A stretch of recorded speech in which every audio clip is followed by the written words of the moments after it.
இயேசுவின் தோளில் சிலுவை திவ்ய இயேசுவே. இயேசுவை குற்றவாளி என்று முடிவு செய்தவர்கள் யூத முறைப்படி தண்டனை தராமல் ரோமியர் முறைப்படி தண்டனை தருகிறார்கள். குற்றம் செய்த ஒரு யூத மகனோ மகளோ கல்லால் எறிந்து கொல்லப்பட வேண்டும். இல்லை என்றால் அது 1 கசை அடிகள் தந்து விடுதலை செய்யப்பட வேண்டும். அதுதான் யூதர்களின் வழக்கம்.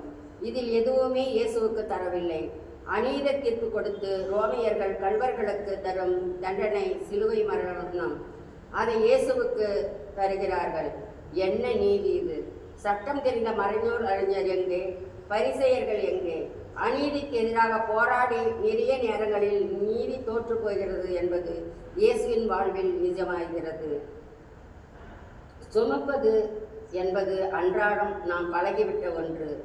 ஏதோ ஒன்றை வாழ்க்கை முழுவதும் நமது கண்ணில், இதயத்தில், தோளில், முதுகில் சுமந்தே செல்கிறோம்.